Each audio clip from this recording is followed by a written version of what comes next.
Bom dia, nono ano. O objetivo dessa aula basicamente é revisar e trazer a correção das atividades que eu passei para vocês por e-mail dessas 2 semanas, tá? Nessas atividades a gente iniciou o módulo 2, que é bem interessante, fala sobre o dizer do silêncio. Apesar de parecer uma contradição, a ideia é trazer questionamentos filosóficos sobre o quanto às vezes o grito fala, mas às vezes o silêncio pode falar muito mais. Então por isso ele começa com essa pintura super famosa do pintor norueguês Edvard Munch, né, que fala sobre o grito.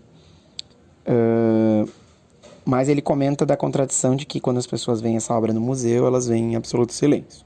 Então a contradição é o tema inicial.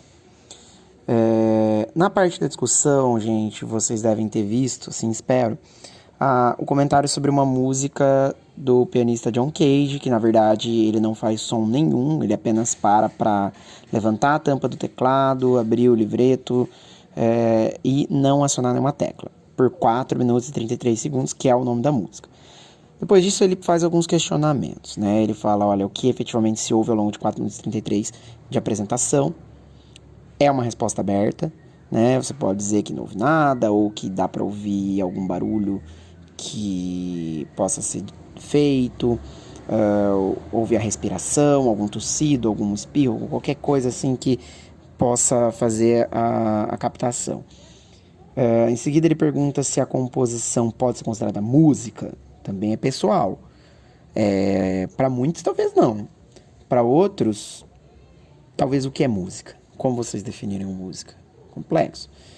Terceiro, ele pergunta qual a chance dessa composição ser tocada na rádio. A gente sabe que é muito pequena, a não ser que seja uma rádio muito alternativa, experimental, porque se espera que o que é produzido possa ser visto, sentido, etc. Né? E por fim é perguntado a sua opinião, por que ele criou essa obra. Então, existem várias possibilidades, um questionamento sobre o silêncio, um questionamento sobre que tipo de música que nos agrada e tudo mais.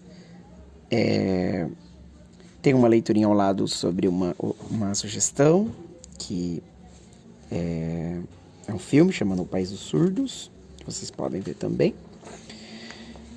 Essas atividades continuam, né? O 5 é perguntado.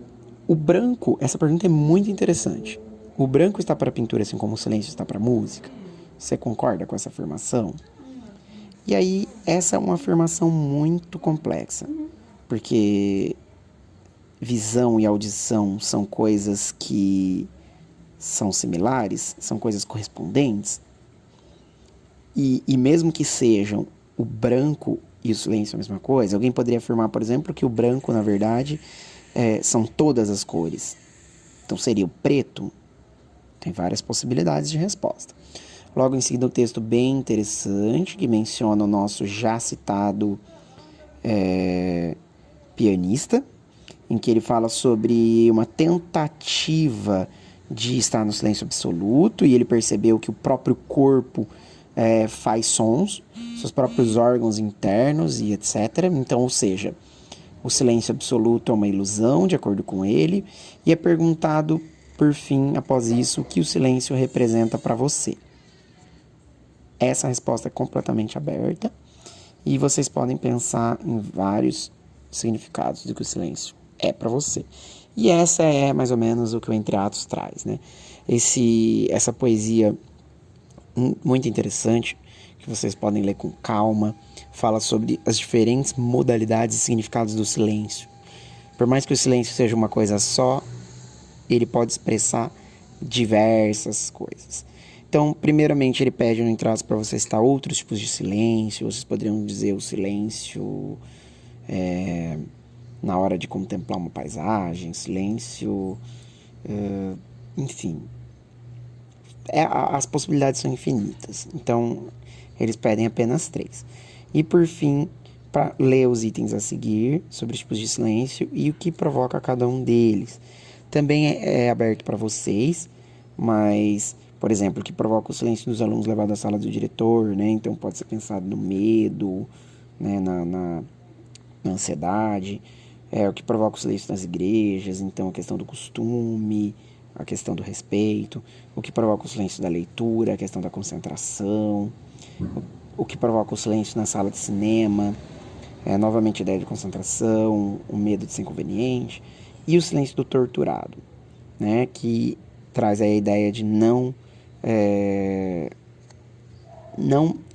se abrir para atrapalhar a causa da qual ele está lutando, né, e não colaborar com o torturador, enfim, exemplifica a lealdade também.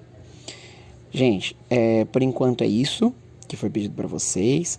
Espero que vocês não tenham dificuldades. Qualquer dúvida, estou à disposição. E um grande abraço para vocês, tá bom? Até mais.